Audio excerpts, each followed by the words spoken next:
Good morning, everybody. I'm Mike Griffin, and privileged to introduce another of our ARMD tech seminars, pioneered by Lisa Porter and her staff to reacquaint some of us at NASA headquarters with what goes on in what's really important at NASA, and that's our technical work.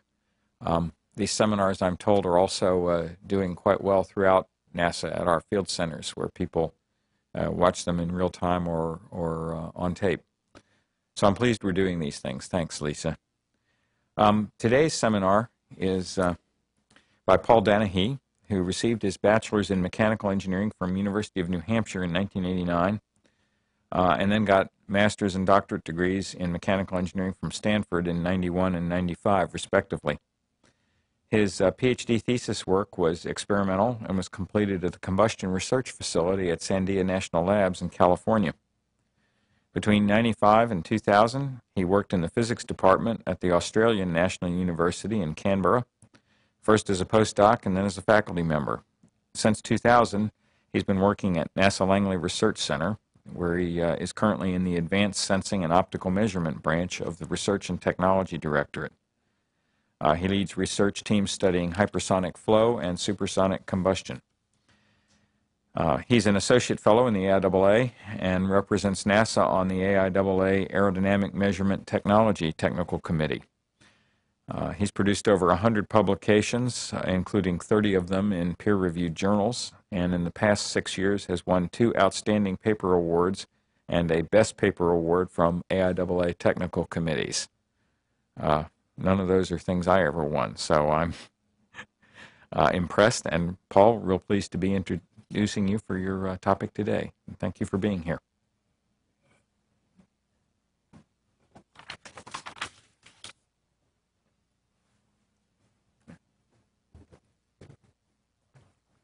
Thank you. Thanks for having me. The floor is yours. All right. So I'm Paul Danahy from NASA Langley, and I first want to thank the ARMD and the Hypersonics program for selecting me to present to you today. First chart, please. Next chart. I'm going to be talking about 3 different measurement techniques. For the moment, I'll just describe them as CARS, IRS, and PLIF. So I'm going to introduce those techniques, talk about some of the measurements that we've done, and discuss some of our future capabilities and plans before concluding. Next chart, please. I first want to recognize the contributions made by some of our team members. First, the CARS Raleigh team. Sarah Tedder and Daniel Buvlaru have been instrumental in the current work we're doing. Sean O'Byrne was a postdoc who did a lot of work, and Andrew Cutler was my closest collaborator on this work. Furthermore, we interact closely with several members of the Hypersonics propulsion program, and the subject matter experts help us decide what to work on so that we keep our work relevant. We've also had some help with some experimental design folks, and of course the people operating the wind tunnels have been very critical. Next chart. For the nitric oxide PLIF work, I want to particularly recognize the contribution from Jennifer Inman, who completed her PhD recently and was recently hired by NASA. And also, again, we worked closely with the aerodynamics experts to come up with the topics that we're going to work with, both university and local and NASA-wide researchers. And most of our work has been done in the 31-inch Mach 10 wind tunnel at Langley, and I want to recognize the contribution of those folks. Next chart. So the topic of my talk is, the title is Exploring Hypersonic Flow Using Laser Spectroscopy. Most people know what hypersonic flow is, but let me spend a moment and explain what laser spectroscopy means. Laser spectroscopy involves using lasers and cameras to make measurements in wind tunnels. And in the wind tunnel environment, it's very difficult to see particles in the flow, so in particular what we're doing in this case is looking at the molecules that are there, such as nitrogen and other gases. Using these techniques, we can make measurements of the flow field, visualization of the flow field, and also quantitative measurements. Some advantages of using laser spectroscopy are that you can make very fast measurements, maybe on the order of a microsecond or shorter, that freeze the flow. They're also non-intrusive, so the measurements can be made without, for example, a probe where the shock wave might form on a probe in a hypersonic flow, and also remotely. Next chart. So some of you have seen this chart before, but I want to explain this chart in a slightly different way, which is, okay, there's two main focuses in the hypersonics program. One is this high mass Mars entry, HMME. And what I want to explain here is how the laser spectroscopic measurements can be used to make measurements in these flows and how they can contribute to these programs. So if we start in the top left corner, first thing we can determine, for example, the boundary layer thickness and the state of the boundary layer on the forebody of an entering vehicle. We can also look at the shock wave that might form on an entry vehicle. And going clockwise, we can look as the gas flows around the corner of the shoulder of the entry vehicle, it can become turbulent and impinge on the vehicle. So we can look at, for example, where that impingement point is and determine whether the flow is laminar or turbulent in that shear layer. We can also measure the size of that separation region. Passing further around on the bottom right-hand corner, we can image reaction control system jets if they're present on the vehicle to steer the vehicle. At the bottom, we can also visualize shock-shock interactions that might occur, for example, if there was a control surface. And finally, we can observe ablation and transition on the forebody of an entry vehicle. And so these are all things that laser spectroscopic measurement techniques can do for the HMME class. Next chart. The other class of vehicles the hypersonics program is interested in studying is highly reliable, reusable launch systems. And one of the best technologies for that type of measurement, or that type of launch system, is a scramjet engine. And so let me very briefly explain what a scramjet engine is. It's a rectangular duct. It's a very simple concept, but difficult in practice to achieve. It's a rectangular duct with no or very few moving parts. Gas flows left to right in the reference frame of the vehicle here. The vehicle is already moving at some Mach 6 or Mach 10. And for example, the gas becomes compressed by the shock waves that are on the inlet of the vehicle. After it's compressed, fuel is injected, and then it burns. And the expansion of that burning fuel provides thrust. Next. So what can we do to help study this flow is we can, again, determine the inlet boundary layer thickness, the state, laminar versus turbulent of the boundary layer. We can measure the velocity profile. We can visualize shock waves and interactions on the in the inlet of the vehicle. We can quantify the fuel air mixing and the penetration of the fuel jets. We can measure the radical species formation and consumption, which are critical to the ignition process. And at the exit of the engine, we can also measure the temperature rise, the velocity, the exit composition, and that can give us information about the efficiency of the combustion process and also possible pollution that could be formed. So these different quantities that we measure, our goal is to make accurate measurements and then compare them with computational fluid dynamics codes. And furthermore, if we have good quality measurements, we can actually develop new physics models, for example, for chemistry or turbulence or their interactions, because the typical models that are used in designing scramjet engines, for example, those are based on incompressible subsonic non-reacting data, and then there's various correction terms to try to make them applicable to these. But most of the data sets that they're based on are not the regime that they're being used in now. Next chart. So what I'm interested in, and our team is interested in, is using lasers to make measurements in interesting flow fields. We're interested in making quantitative measurements where possible, so temperature, pressure, velocity, mole fraction, for example. The things we care about are the accuracy of the measurements, the spatial precision, the temporal precision, and the reliability of the techniques. And our general scheme is to, first of all, understand the optical process and the physics of that process, and then if we can understand that process, we can then exploit it to make a measurement. Now, there are loads of good of good measurement techniques that already exist, and unfortunately, there's no one tool that solves all the problems. And so they're very niche applications, and I also want to point out that they can be really quite expensive and complicated efforts that require often a PhD-level researcher. Next chart. So before I start talking about our work, I want to mention a couple important points, which are that these techniques, like I'm about to describe, are available in all flow regimes, subsonic, supersonic, and hypersonic. And I've listed a number of cases here. Particle image velocimetry, PIV, is a wonderful technique that's very powerful technique, but it's not spectroscopic because it does actually use particles, but it's easily implemented in subsonic flows. There's also numerous other techniques that are being employed by NASA and Air Force, industry, and universities throughout these flow regimes. And I also wanted to point out that within the Hypersonics program, there's a lot of good work being done in the area of laser spectroscopy at the various aero centers, Ames, Glenn, and Langley. Next chart. So now to start talking about the technical details a little bit, I'm going to first talk about the technique Rayleigh scattering. And this Rayleigh scattering, if you imagine this experiment in the bottom right where you pass a laser beam through some gas flow and you image it somehow with a camera or some other detector. Rayleigh scattering is the strongest phenomena of scattering that you observe in a clean gas. If there's particles in the gas, then you would see me scattering, that's scattering particles. So this technique of Rayleigh scattering, which the color of light that's scattered is basically the same as the laser's frequency approximately, can be used to measure temperature, density, and velocity of the gas. And the way that works is shown in this bottom left schematic here, where it's a graph of the intensity of light versus the frequency.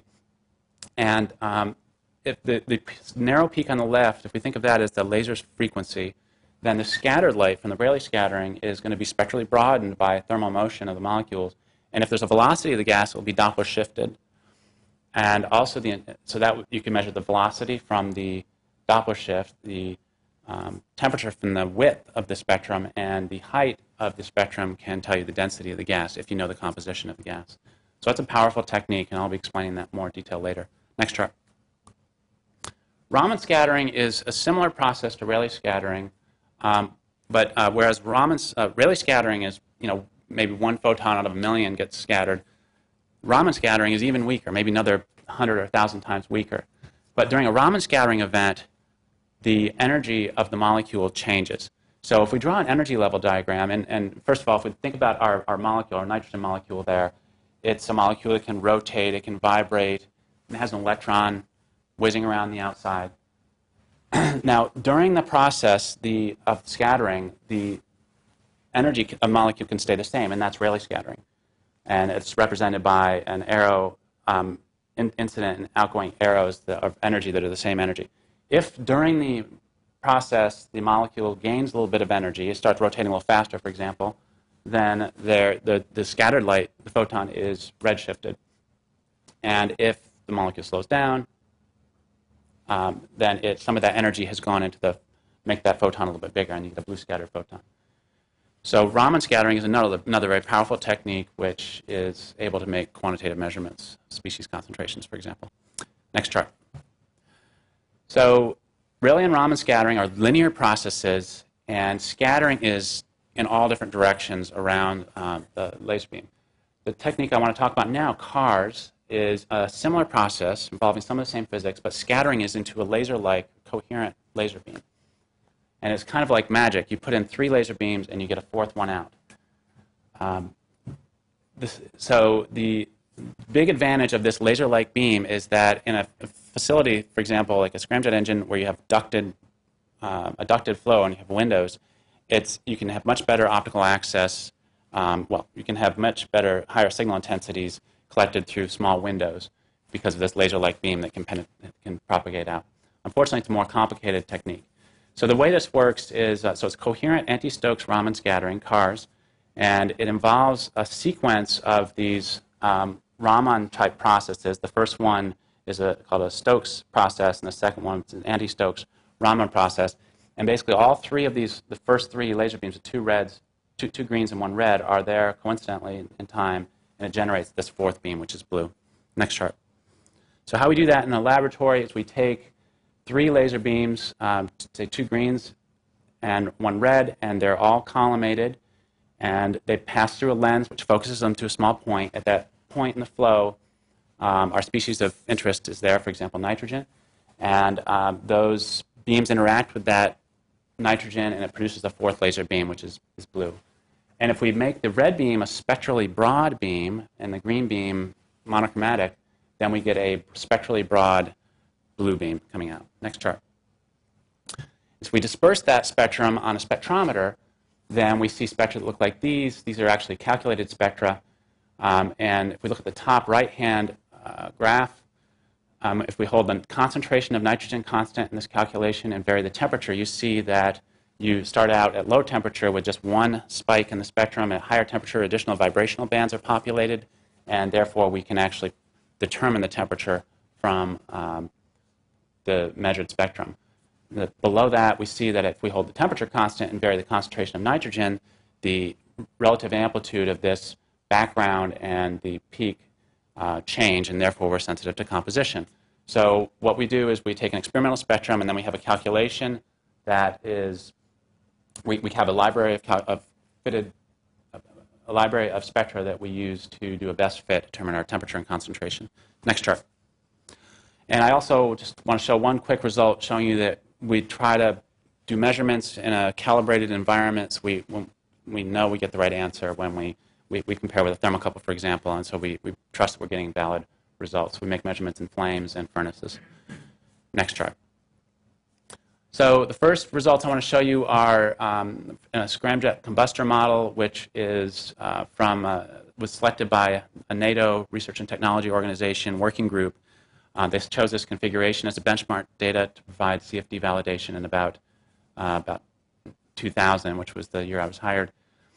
This involves hot air produced by the direct connect supersonic combustion test facility. It goes in the left side of this engine, and there's a step on the top wall, and then hydrogen fuel, room temperature hydrogen fuel, is injected at Mach 2.5, and it penetrates into the flow. And we have slots cut in the walls of the duct, and we can make measurements at those 7 planes there, 1, 3, 5, 6, and 7.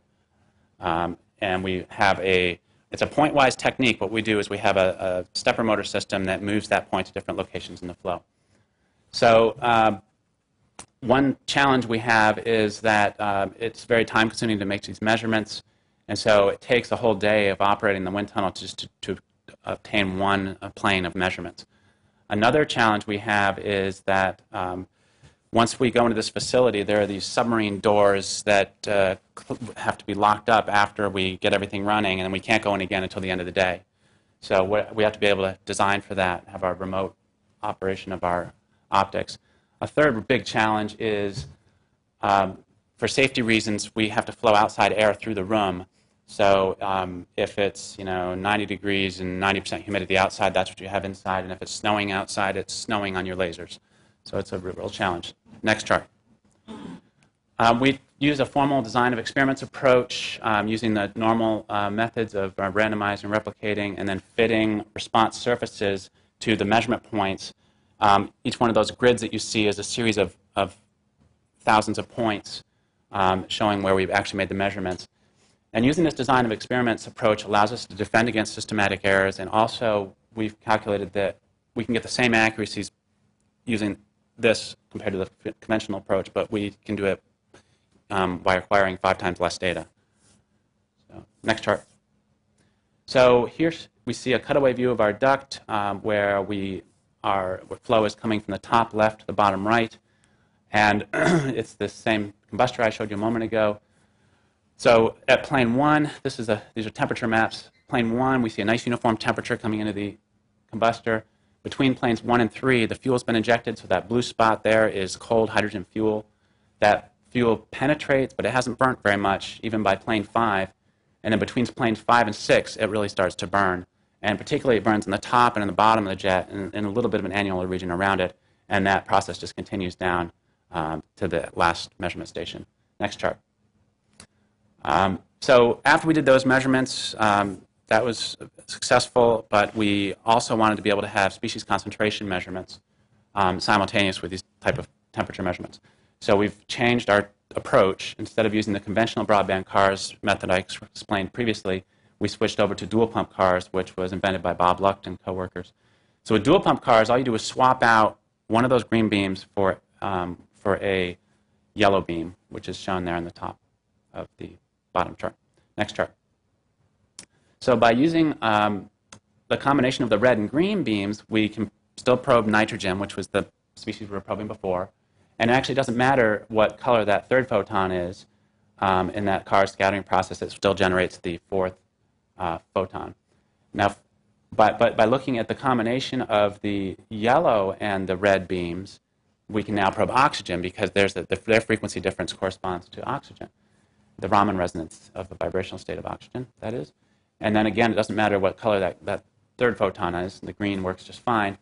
And finally, those two spectra that come out, the nitrogen and the oxygen, appear right next to each other on the spectrometer, which is very convenient compared to other methods of trying to do multiple species.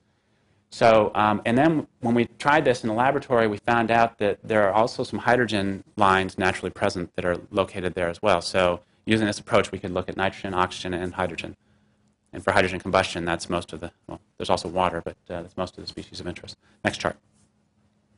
So here are just two single-shot spectra taken in a combustor.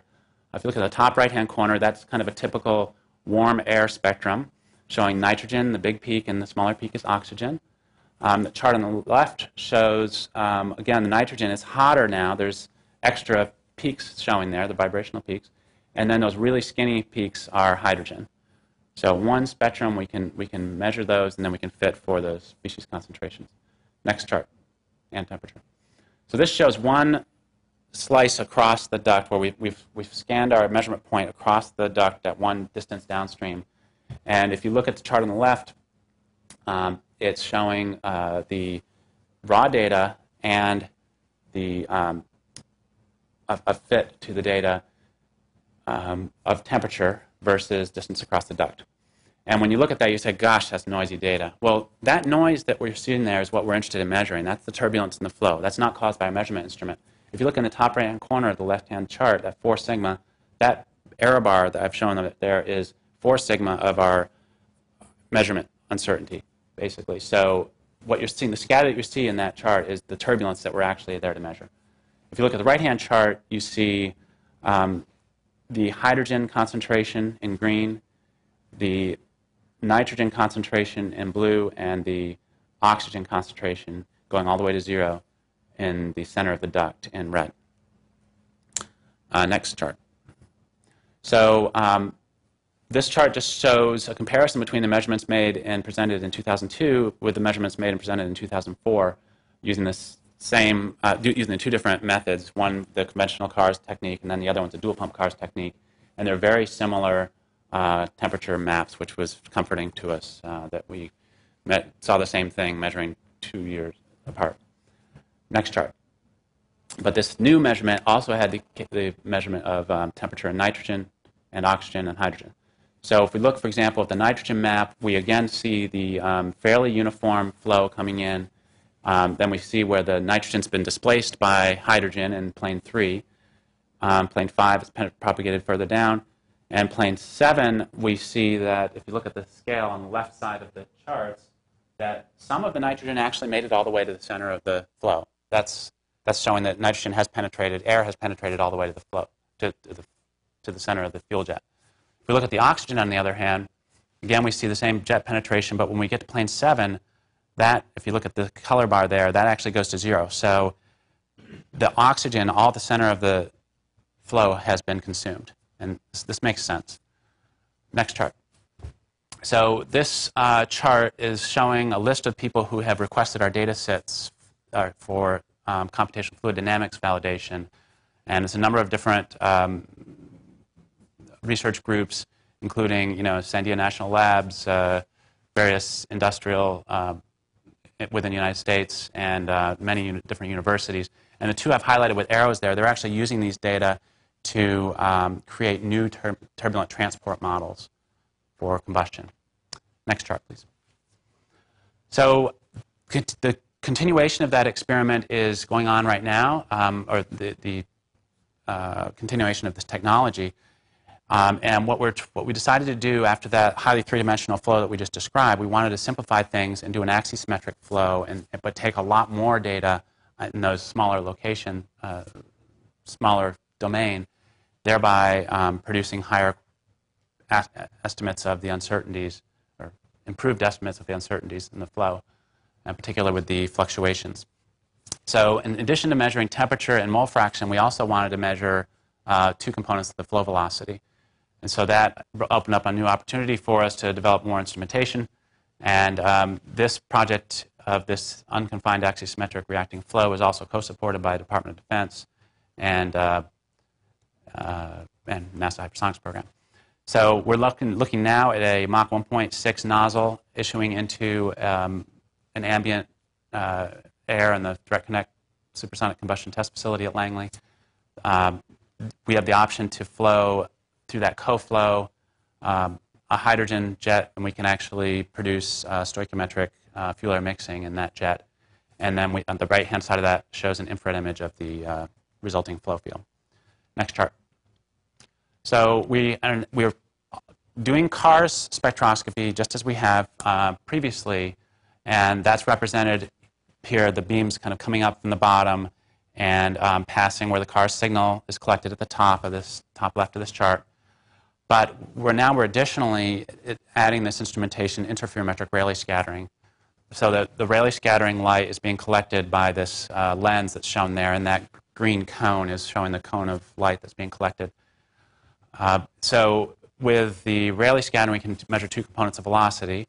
And next, so if the Rayleigh scattering is sensitive to the velocity component, that's the bisecting angle between the two, the incident photon and the collected photon. So you see that we measure velocity component V1 from this incident angle, and when we retroreflect the green beam back through the flow, back to the same focus, next chart, we collect the other velocity component, okay, because that light is coming back and being collected by the signal. So we've collected two orthogonal velocity components with this approach. So using the combination of these two techniques, this is the most thorough characterization of supersonic combustion flow that's ever been performed. Next chart. Okay, so let me give you a few more details on how the Rayleigh scattering system works. If we imagine our laser beam is passing at the top left towards the right, where it says measurement volume, and then our Rayleigh scattering optics are collecting some of that light. What you see, if you forget about where it says etalon and reference, forget about that for a moment, and basically what the camera would see is an image of the laser beam at the focus. Next. So an image would look like this. You just see the focus of the laser beam. Okay. But if we use this etalon in place, an etalon is basically a piece of glass partially silvered on either side, and when you put that in place, there's interference that occurs, and it spectrally filters the light. So next. So what you see is a series of transmission peaks, and if those peaks move, well, the horizontal direction now is also a frequency indicator. So if those little peaks move side to side, that indicates a Doppler shift. Next chart. So the resulting image has both spatial and spectral information in this image. So, and furthermore, this reference beam has been put in everywhere, and so we get these circles having to do with the interference pattern of the etalon, and those provide a reference.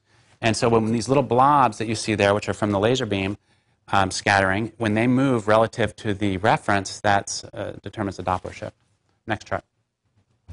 So we can look at that for low temperatures or high temperature flows. Here's a result for a high temperature flow where the velocity was moving about 1,000 meters per second.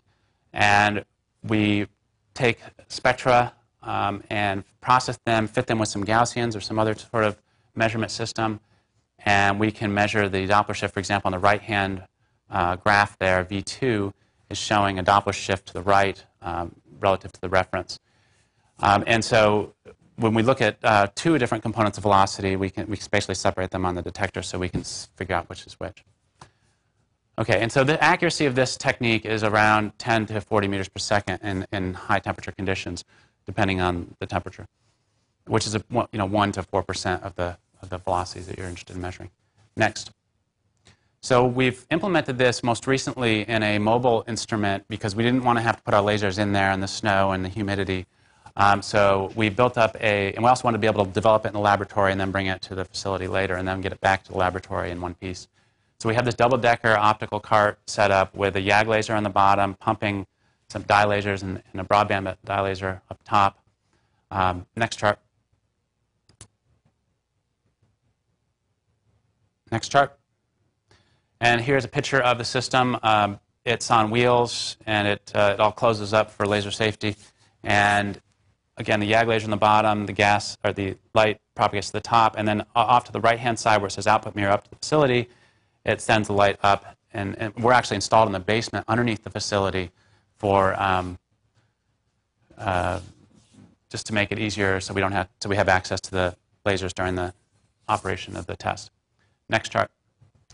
So in the facility, we have a very complicated system to collect the collect the light, and a large cube that moves the measurement location around in the flow and carries the system, the Rayleigh scattering camera along with it.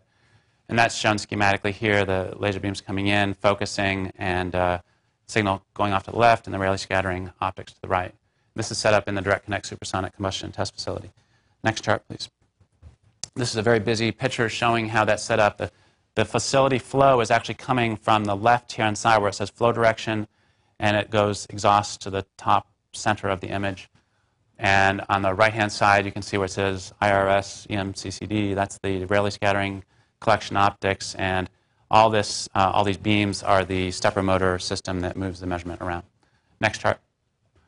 So the current status of this experiment are that we have completed the development of the instrumentation. We are now doing the testing in the facility. We've completed the case of mixing where we had non-reacting fuel-air mixing, basically. And now we're looking at the combustion cases. They're probably running today, looking at hydrogen co-flow. And we also would like to look at a hydrocarbon co-flow. And this data should be available in about 6 months after it's processed for our various customers. Next chart. So our future plans are closely involved with George Washington University, our collaborators there, who we have 2 NRAs with. That's been a really good mechanism to support them to collaborate with us. We want to extend the hydrocarbon, the ability of cars to make measurements in hydrocarbon flows by looking at, for example, ethylene or carbon dioxide. And also, with the Rayleigh scattering, we want to be able to develop the third component of velocity, and also to measure temperature and density in flows where we know the composition. So we are continuing to apply the techniques to combustion flows, and all this work that I just described is supported by these NRAs. There's, however, very much of an untapped potential to use interferometric Rayleigh scattering in both supersonic and hypersonic airflows, where in a number of different flow regimes, for example, you can measure temperature, density, 3 components of velocity at multiple points without any particle seeding or any other gas seeding. Next chart. So everything I've just talked to you about, cars and interferometric Rayleigh scattering, basically you're measuring at either a single point or a few points. Now I'm going to change gears, and we're going to talk about a 2-dimensional imaging technique called nitric oxide planar laser-induced fluorescence, or NO-PLIF. Next chart. So this involves taking light out of a tunable laser, forming that light with some optics into a sheet, and if there's a gas flow that has some nitric oxide present in the flow, then the molecules are excited by the laser, and then the molecules fluoresce, and a CCD camera takes a picture of the fluorescence. Next chart. So if we think about back of our molecule, we have this molecule with this electron on the outside. What we're doing with laser-induced fluorescence is we're actually exciting that electron to another orbit, an outer orbit. And then after it's in that other outer orbit and it decides to come back down to the ground state, it gives off the photon. Okay, so it's that red-shifted photon that we're collecting. So the main thing that we're going to be looking at in this experiment is the intensity of the light that comes to the camera. And that intensity of light is much, much, much more complicated than this, but for our purposes today, the intensity of light you're going to see is proportional to the amount of NO that we've put into the flow. Okay, that's the first order approximation. Okay, next chart. So why are we using NO? Because it's a nasty, toxic, corrosive gas. We have to seed it in the flow. Well, we're using it because it has really good, favorable spectroscopy. It produces nice images. It's stable, so you can buy it in a bottle, and that way you can just seed it into a flow. It has a mass that's similar to air, so there's no questions of it slipping with respect to the other gas that might occur in a hypersonic flow. It has a very wide range of uses over large range of pressures, and in particular for the current application, it works very well at low pressures and hypersonic flows. And it's been used by a number of different universities and research institutions for quantitative measurements as well as flow visualization. So it shows a clear path of how to proceed in the future. Next chart. This is our mobile planar laser-induced fluorescence system. You can see that we have a little tow bar. You can drag it around. Again, it's YAG laser on the bottom, dye lasers on top, and then we convert the visible dye laser light to UV and then send it out the side and over to the facility. Next chart. So in this image here, we see our mobile PLIF system off to the left, our instrument rack in the front. Behind is the 15-inch Mach 6 wind tunnel. And we have a scaffolding up top that guides our laser beam over and down through the top window. Now, above the tunnel on the scaffolding is a stepper motor. And so with that stepper motor, we can scan the laser sheet span-wise across the flow to get three-dimensional information. Next chart. This chart shows a quick snapshot of some of the different research we've done with this nitric oxide PLIF technique.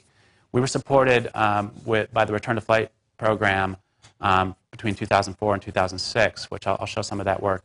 But then since 2005, when the Hypersonics program was ramping up, we started a series of demonstration experiments mostly with existing models that we could find.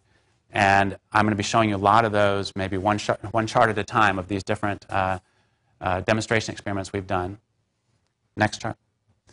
Some of those have led to more detailed investigations. For example, we've just completed this crew exploration vehicle RCS jet testing, which is going to have a follow-on test.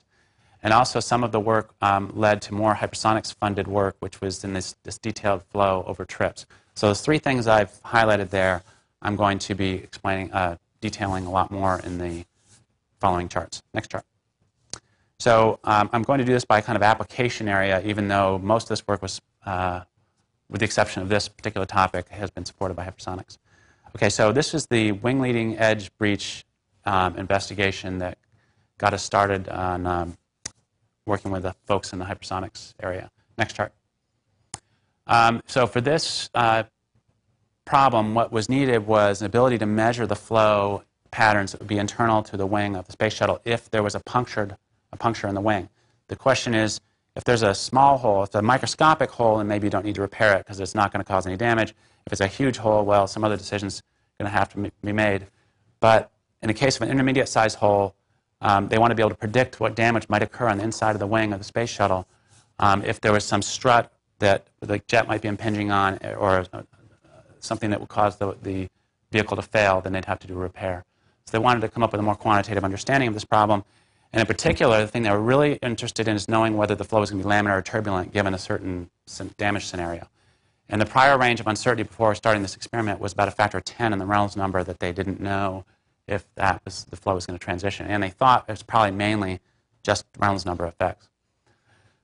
So we did a series of experiments. I'll just show you one example of a free sonic jets today. Next chart. So, and start preparing for these experiments, we looked at using the Schlieren technique, which is the conventional measurement technique in hypersonic wind tunnel facilities for measuring gas flows for flow visualization. And so the apparatus that we used here was just a tube of nitrogen going through a sonic orifice and then expanding into a chamber that was held at a constant pressure. So there's no wind tunnel operating here. It's just a vacuum chamber, basically. So the Schlieren image showing on the left, you can barely make out some sort of barrel shock there, but it's not, you can't really see a lot of detail. The NO-PLIF image, on the other hand, which was taken the same day, shows very clearly the classic underexpanded shock structure. You have the barrel shock on the outside, top and bottom, and then that vertical line is called a Mach disk. The gas, it's a normal shock wave, and the gas downstream of that clearly shows turbulent flow. So this is an example of showing where nitric oxide PLIF is much more sensitive than the Schlieren technique at low pressures. Next chart. So the key things they were looking at was determining whether the flow is laminar or turbulent. And I'm showing you an example of a laminar image on the top. And this, again, is this underexpanded barrel shock, but with low enough Reynolds number, low enough pressures that the flow stayed laminar. And if I showed you 100 of those, you wouldn't be able to tell the difference. They all look just like that, very smooth. Maybe some high-frequency noise might change, but they're very, very smooth and regular. Turbulent flow, on the other hand, every image is different. You know, it's very random, jiggly, lots of different flow scales present. And, of course, the reason they're interested in turbulent flows is because there's a much higher heating level associated with turbulent flow, and they're much harder to predict. Next chart. So we came up with a fairly systematic, in fact, I'm going to point out Jennifer Inman, this is the topic of her dissertation work. She came up with a systematic method of analyzing these images where we take 100 images, calculate the mean and the standard deviation of those images, and then she quantified distances downstream where certain behavior would start occurring. For example, the distance where unsteady behavior started occurring, and then fully transitional behavior, then fully turbulent behavior. Next chart. And we could look, here's an example of a series of experiments where we held the jet pressure ratio, which is the pressure ratio between the nozzle exit and the ambient. We held that constant at 14, and we varied the Reynolds number in the flow. And we did that by just increasing both those pressures, maintaining a constant ratio. And as you do that, if you look at the images on the left, you see the first image is laminar, second image starts to wobble a little bit, third image clearly becomes transitional, and the fourth image is highly turbulent. And if we look at that over on the standard deviation images, you can see those brightness in the standard deviation images propagating forward. Next chart.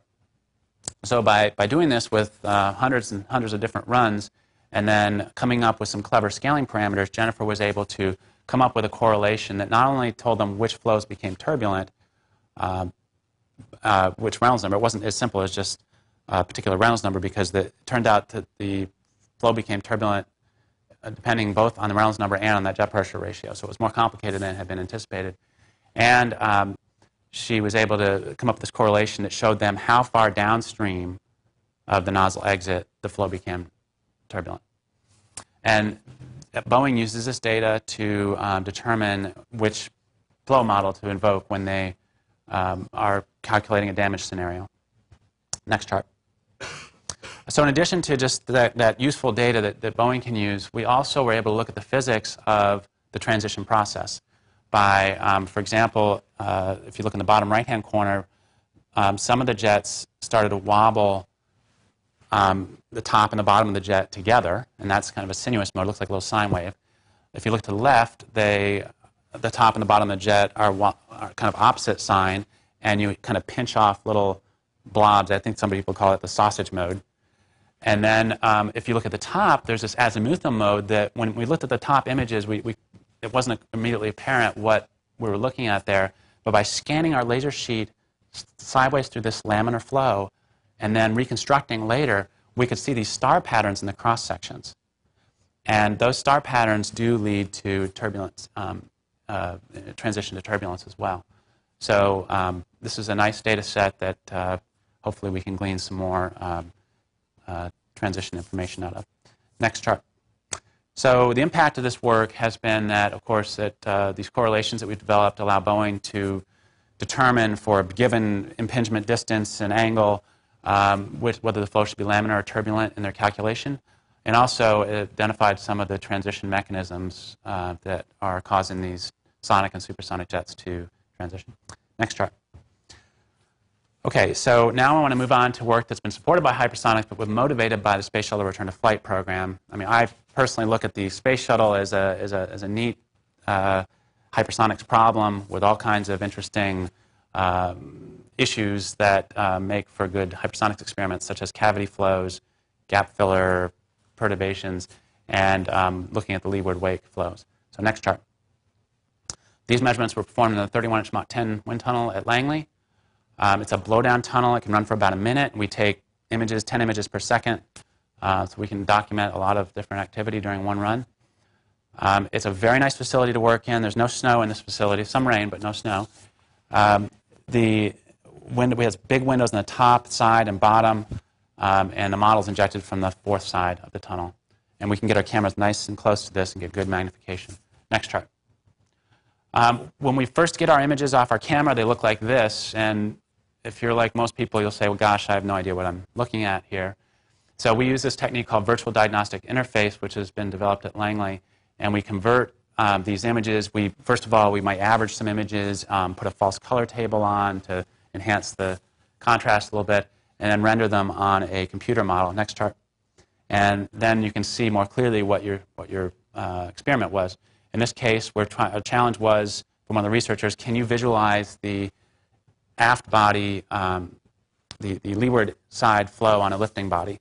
And we happen to have this X-33 model, so we put that in the tunnel, and we could see this flow. What we did was we seeded NO from near the stagnation point of the model up at the nose, and it flows downstream. And I don't know if you can see, there's a little kind of an upside-down mushroom wake vortex there. Next chart. Okay, so now I'm going to start talking about some other experiments. This one is simulating a missing or a damaged shuttle tile. And we developed this model. Well, this is an existing model again, where it's just basically a flat plate. It's mounted on a wedge. And we have some little instrumentation inserts that we could put in. So what we're doing is flowing nitric oxide out of some pressure ports near the leading edge of the model. And then the Mach 10 gas flows over that. And we image that region that's shown in that dark box there. Next chart. So if we have the angle at one particular angle, say minus 10 degrees, we first of all see the boundary layer coming in on the left-hand side of that image, and it's of a certain thickness, and it drops down into the cavity.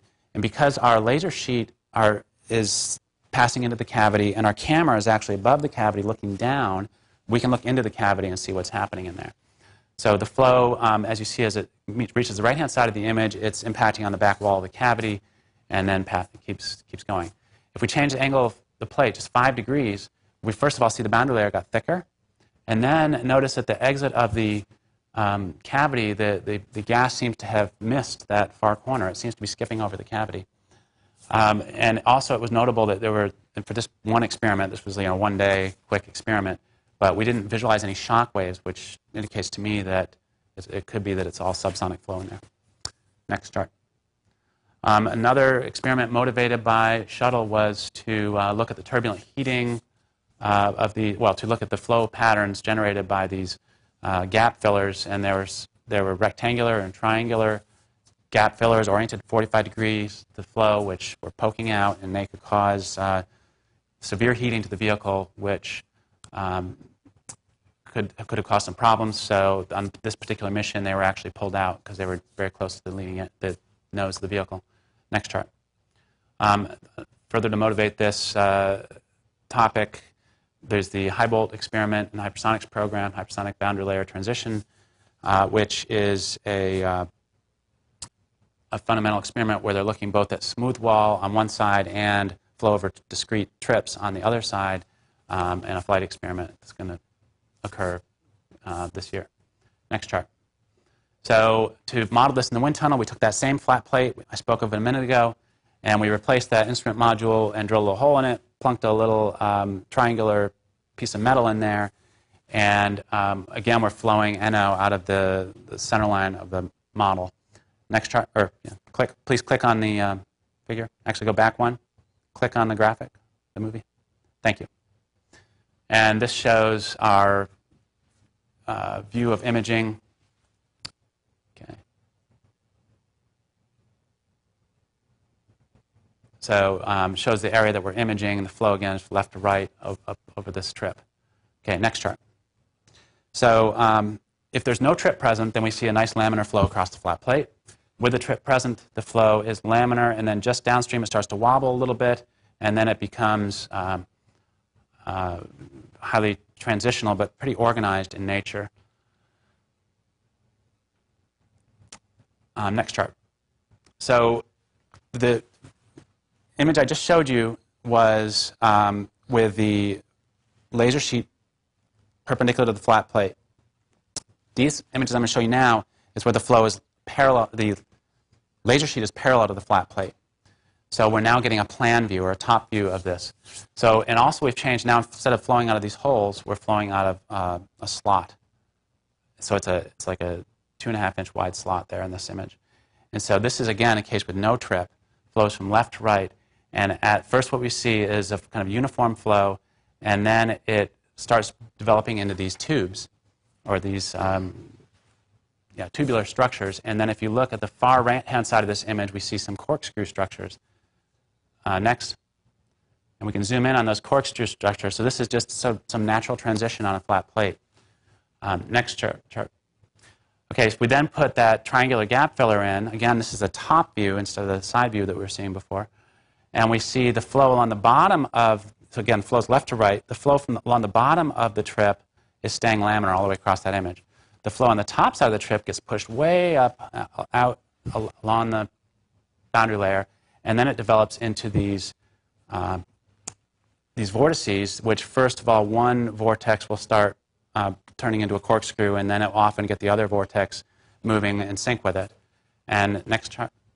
And in this example, one of the vortices actually sort of wraps its arm around the other one.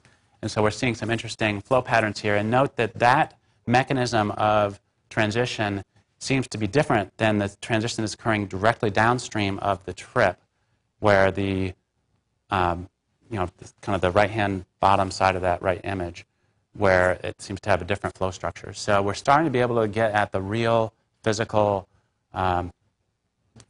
understand what's happening in these flows, whereas before you would have to infer this from surface properties usually, like oil flow. Do you have any questions at this point, very briefly? Because this sometimes... Okay. Next chart. Okay, this was another interesting example where we look at, say, a pizza box trip, which basically looks like a pizza box thrown on a table. And the pizza box is representing a protruding shuttle tile. Okay, and so again, flows left to right in this image, and the flow as it comes to the pizza box trip gets diverted way around the outside, and we see all these different, there's a lot of information in this image, horizontal streaks in the top and 45-degree angle streaks, and they all have to do with different flow patterns that we're observing. But this measurement is 1.5, the laser sheet is parallel to the surface and 1.5 millimeters off the surface. Next. This next chart is where we scan the laser much, much closer to the surface.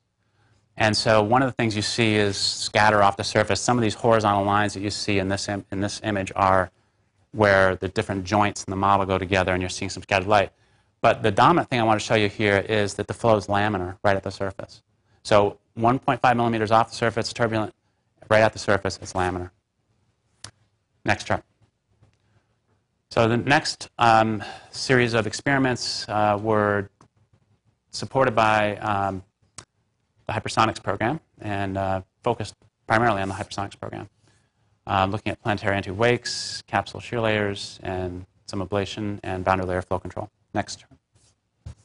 So one of the researchers in the aerothermodynamics branch at NASA Langley challenged me with this particular capsule. This was a AGARD working group from the late 90s, and it's basically a Viking type forebody with this large separation on the back, on the aft body.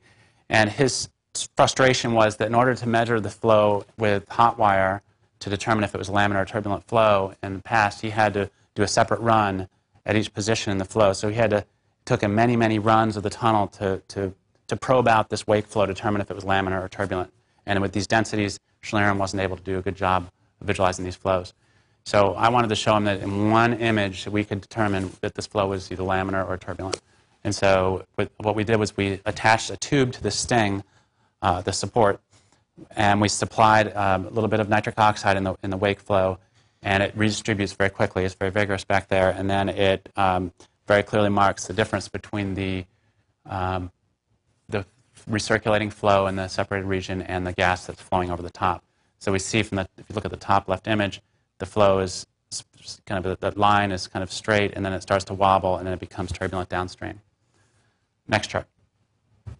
Here's another example of wake flow imaging where we used an Apollo type model.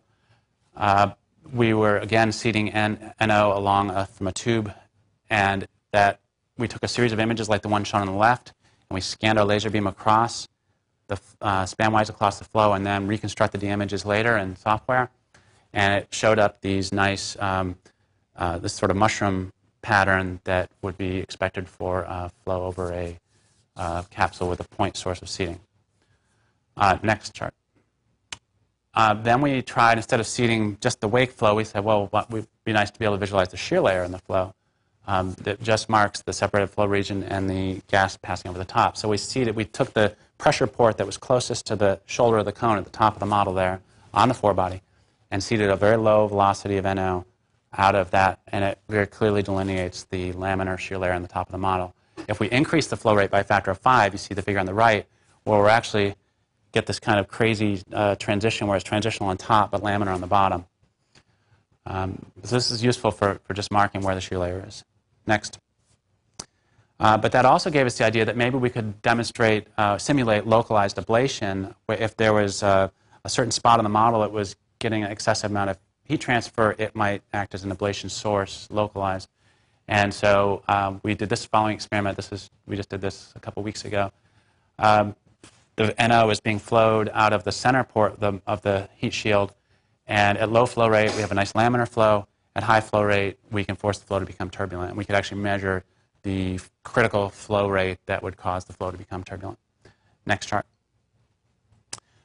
Similarly, we wanted to show that we could do measurements that were applicable to supersonic combustion. And we chose a configuration that had been well studied by Barry, Novak, and Horvath, where they had already done phosphor thermography and Schlieren and oil flow visualization on this same exact configuration, but they wished they had flow visuals, off-body flow measurements. So we repeated their conditions, and we showed that at the inlet of this inlet of a scramjet engine, when you blow at a low flow rate, the flow is laminar, and when we blow at a high flow rate, we can force the flow to become turbulent and provide them some off-body data. Now, of course, you might like a very turbulent flow going into your scramjet engine. That will increase the fuel-air mixing and also makes the flow more stable. Next chart. So now I want to switch to some work that's been motivated by Constellation program and supported by Hypersonics, and actually has also been supported by Crew Exploration Vehicle Aerothermodynamics program. Next. So we'll start, first of all, with this reaction control system jet visualization. We had this model that was set up in an Apollo-type configuration, and we looked at a pitch RCS jet. So we seeded NO at a 5% level into a nitrogen jet, and I think this was a Mach 3.5 jet, and that gas, as it went out, expanded, and we could visualize that trajectory of that jet with NO-PLIF. Next chart. So, for example, looking at the trajectory, we can quantify that by taking a series of our images and finding the maximum of the signal intensity versus distance downstream, and then we can graph that horizontal distance on the right and vertical distance on the left axis, and that would allow us to provide some CFD validation data for a case of but we'd look at the standard deviation and the mean values of that. Next chart. So when we visualize these flows, it's also possible to combine them with a Schlieren image that shows the forebody shock.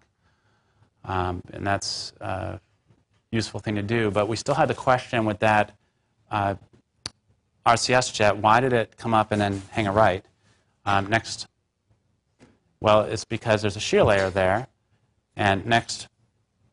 So if we superimpose those last two images, we see that that clearly is the reason that the jet is turning to the right. It's because it's impacting on that shear layer. So the combination of PLIF and the virtual diagnostics really can help us understand these flow features. Next. Okay, so next I'm going to be talking about this most recent work we've done with a reaction control system visualization. And it's going to play again. So this is the work that's supported by CEV. There's this barrel shock. You see it's got much bigger in this image, and it's also much more turbulent than in the last images we're showing because these are much more higher, more realistic flow rates. And also during that video you saw we swept our laser sheet back and forth to get that three-dimensional information, and we can reconstruct that later. Next. So when we did this experiment, we compared two different nozzle shapes. The one was a Mach 4.2 nozzle that was a conical nozzle, shown on the left. And on the right is a Mach 4.9 nozzle, which starts out with a contoured nozzle, then turns into a conical nozzle. And if you look carefully at these two images, you see in the far field, the jet looks about the same, but in the near field, they look different. Next. So in particular, if you look at this one on the right, you see these probably what are centerline focusing effects in the jet, and this was not anticipated they would be there, but that's probably because of the way the nozzle was designed. So we probably, when we repeat these experiments, we probably want to do a more careful job of designing that nozzle. Next chart.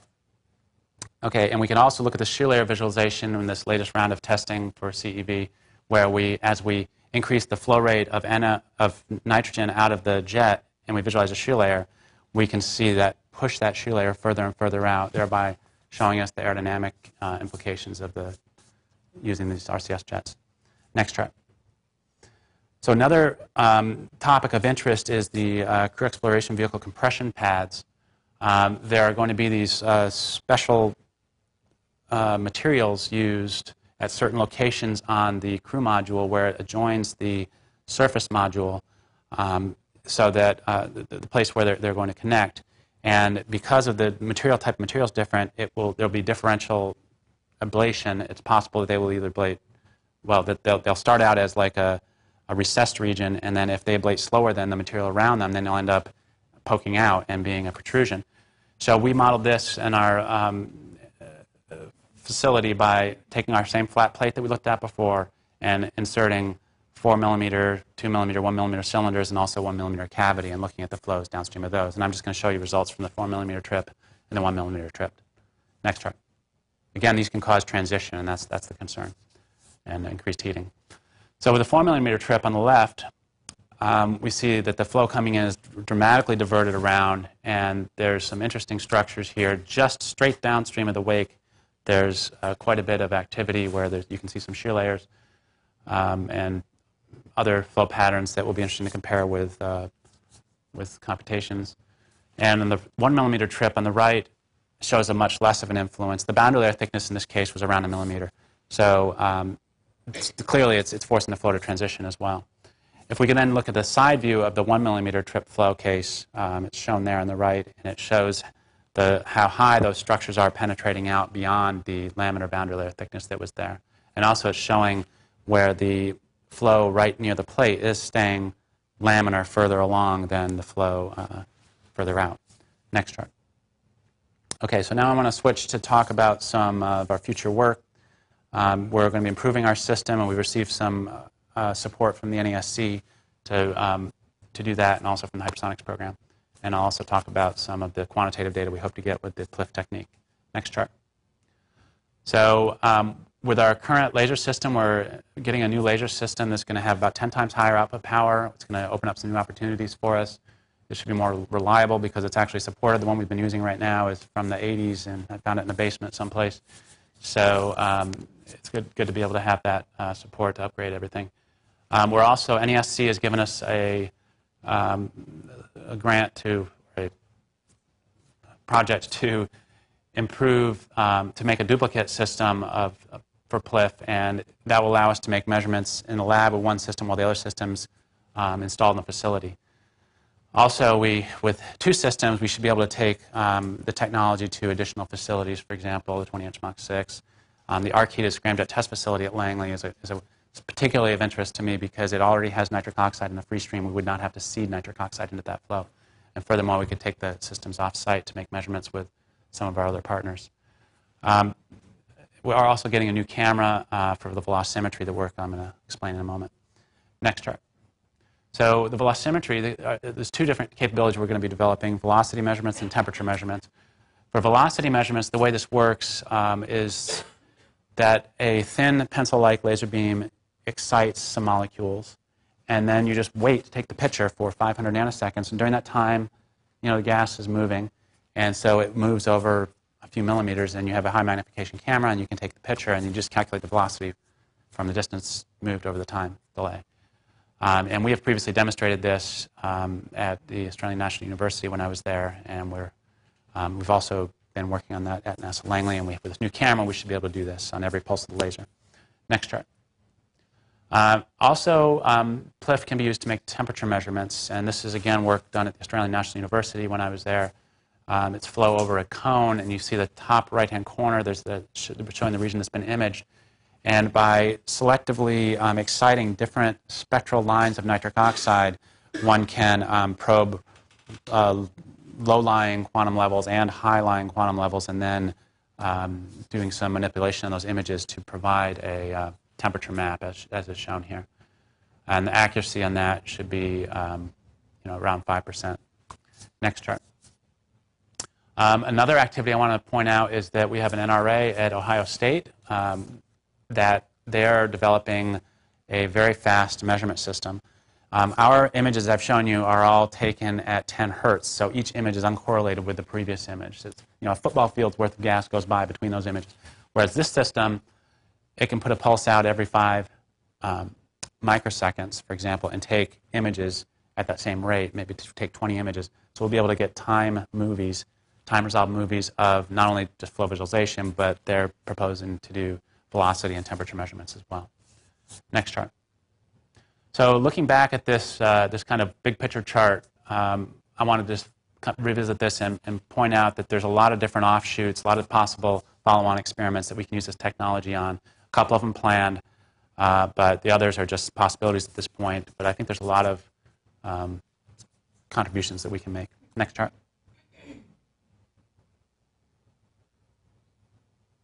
So a couple more parting shots. I think that there's a little bit of a paradigm change here, is what I've noticed by working with people in the tunnels. One of the issues is that experimentalists that usually make measurements in wind tunnels, they really live on the model. And what I mean by that is almost all the data that they get is force and moment, pressure measurements on the surface of the model. Maybe they get heat transfer measurements or possibly a Schlieren image occasionally. But I would argue that it's the gas that's really the important part. That's what we model with CFD, computational fluid dynamics. And we really need to be able to see that gas flow and understand the gas flow in order to make to get the most out of our wind tunnel testing. And a lot of the experimentalists, when I show them the results we get, they have difficulty interpreting it or don't know what you could do with that information. And also we meet people who say things like, gosh, there's already plenty of transition data out there. I don't see why you need to do any more of this kind of research. Or, I just don't see how this is going to help me design a better scramjet engine. So we struggle with those types of characters, but most people really are quite receptive to the work. And I also wanted to say that these technologies are available in every flow regime, as I mentioned earlier. There are people working in this area, at DoD, universities, industry. There's quite a bit of off-the-shelf technology, but it can be expensive and time-consuming. Next chart. So one of the reasons, you might also ask, why are these diagnostics advancements being made now? CARS itself has been around since the 1970s, and NO-PLIF has been around since the 80s. And one of the big reasons is that it's a real challenge to implement these facilities these techniques in large facilities. And another problem has been that there really wasn't any specific funding for instrumentation, at least in the first 5 years. We had some support, but since the Hypersonics project has come along, we've had very specific instrumentation funding, and that's been great for us. It's allowed us to plan and integrate with other research areas. We've had very modest but solid procurement funds, and we've been given tunnel time to demonstrate our wares. And this basic research program has really helped us flourish. And so I want to thank the Hypersonics and the ARMD for that support. Next chart. So in conclusion, we have acquired benchmark data for supersonic combustion using the CARS and the interferometric Rayleigh scattering techniques, where we measure temperature, concentrations, and velocity. We've applied NO-PLIF imaging for numerous investigations. Most of these have been demonstration experiments. We hope to be more closely involved. We have researchers in the Hypersonics program, for example, who sent me some calculations a few days ago showing where they're using direct numerical simulation, Navier-Stokes, to calculate flow over these trips. So we're getting closer integrated there. We're also developing new measurement capabilities. We plan to use these on various NASA programs. So thank you very much. And if you can go to the very last chart, just the the thank you chart to motivate some discussion. So. Thank you, Paul. I'm J.D. Harrington. I'm going to handle today's question and answer portion of today's presentation. I ask that if you have a question, if you would wait until we get a microphone to you and then identify yourself before you begin. With that, do we have any questions here in the headquarters auditorium? And I have a couple here in standby just in case. Okay, well, the first one I have here for you, Dr. Danahy, is laser diagnostics capabilities extendable to flight testing purposes?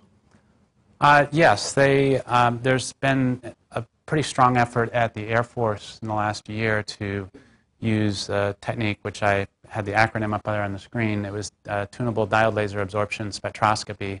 That's a technology that uses very small telecom equipment that can do measurements, for example, of temperature and velocity of the gas in a flight experiment. And I think they're planning to fly something in Australia upcoming, and NASA's working with those folks. And we have some NRA where we're looking at that technology as well for our program. Any questions here in headquarters? Well, I believe we have a question at Glenn. Yeah, perhaps you can expand upon your jet geometry of the hull. For instance, if you have Papel showed that you have can generate a horseshoe vortex out of the holes, or in the case of Danny Wang's holes, you can actually generate a very laminar type flow. So perhaps you can explain a little bit more about your jet and the hole geometry that you used. And the other thing is that work at Ohio State is very exciting to me, anyhow, because when we do the combustion work at Wright-Patterson, we saw at high-speed movies, we saw lots of things which looked like turbulence. And in the steady state, in the cases which we did not see that, it would look like steady state flow. So even though it looks steady in the very small time frame period, it is very, very random. So I'd like to address this second comment. One thing that we can do with our current instrument is we have time-resolved measurements. So we're making the measurements in about 500 nanoseconds. So we can see the flow fluctuate. So we can tell the difference between a truly steady flow and one that's fluctuating with our current instrument. But the advantage of the Ohio State approach is that they'll be able to, do full time resolution, for example, in turbulent flows, and watch those eddies move across the screen and look at those eddies evolve. But yeah, I'm also very excited about that technology. The first question, I wasn't sure exactly what you're asking, but when we looked at the flow over the flat plate with blowing, which was the HyperX model, we were able to increase the flow. Every run, we used a different flow rate, so we could see the slow development of starting to see those vortices just, the tubes of gas that came out. Basically, it was a row of 17 holes, and the flow would just have very nice straight lines at low flow rates.